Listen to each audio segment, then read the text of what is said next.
Next, we are going to see the building elements. I'll do one thing. I'll just open the one screen over here. So next you can see about the building elements. As I told you in the last class also, we have got three different types of components. So that is what we are going to define in the building element category.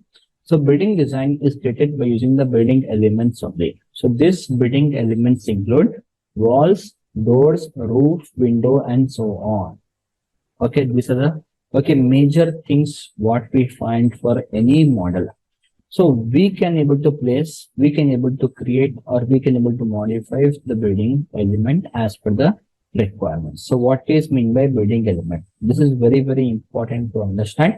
So Revit building elements are the building blocks of a project and can be added when developing the project. First, when you are going to develop the floor plan, we require the building elements. And if you want to modify, you can modify at any stage of the project. So when an element is placed in a model, the individual element is called as instance of that element type. Like just now I told you what is meant by instance element. So if you want to modify that specific building element, we are going to select the option of instance from that. And instance, some parameters values in common with the element type. Instance can be broadly classified into three classes. One is the model, one is the annotation, and one is the view. So what is meant by model? So these are the elements such as wall, window, door, and doors that help in the 3D presentation of the building design.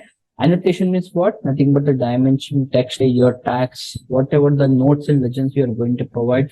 Those things comes with respect to your annotations. Again, we are going to find the view. So we have got different types of view, like we have got plan, elevation, section, perspective view, aerial view, bird view. We have got different types of view.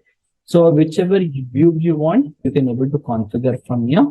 So if you are going to modify in a floor plan, so by default in the background, the Revit will update the same in the elevation also, in the section also. Like in the AutoCAD, if you are going to update a floor plan manually, the same thing you have to update manually in the plan also, in the section also. But here in the Revit, when you are working in the elevation, by default the plan will get updated. When you are working with section, by default the elevation plan will get updated. So this is a very intelligent software, I can say. So this building element type are basically classified as host component, datum, as well as the annotations and the view. So what is meant by host? Host means what? Representation. The components or the objects which are representing your model is called as the host.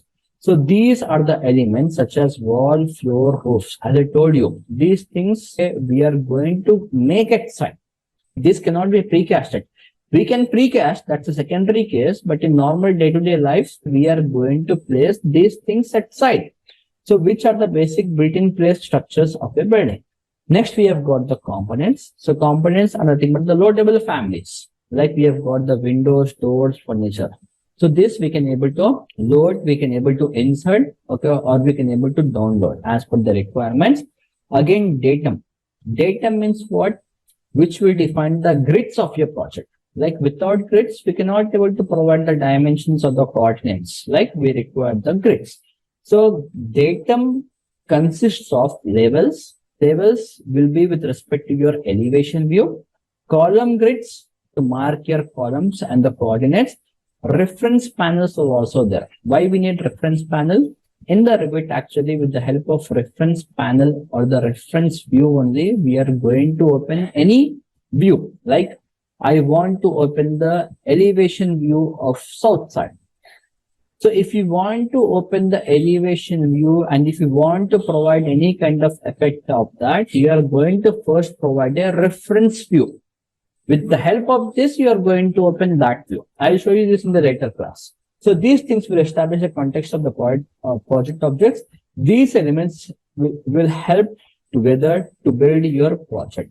So what is annotation? The name itself indicates these are actually the 2D elements. These are not 3D.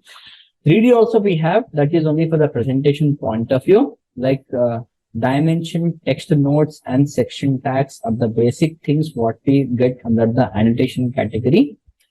Again, we are going to find the views. As I told you, like we have got different views like plan, section, schedules. Okay. which dynamically represent a building model. These elements have their own properties and can be modified or deleted. View elements also control the annotation element placed on the view. If you delete a view, you will lose the annotation placed in that view. Make sure, like for example, if I'm going to select this view, elevations, under the elevation category, can you see we have got 4 views by default. You can add these views, okay, by adding the camera. But if you're going to delete this view, okay, again, it becomes very difficult for you to insert the same thing. These are the 4 cameras, what you can see, which are by default given in your template. So it is not advised to delete any of the view. It has to be there.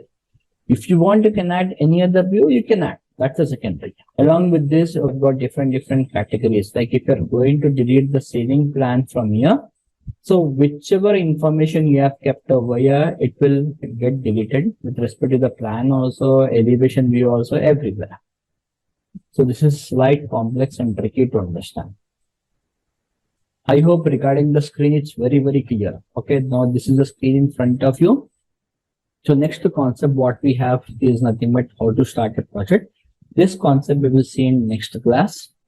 I'll show you how to open a file from the template, how to work with a template in this section. We will continue this topic in the next class following with the chapter 2.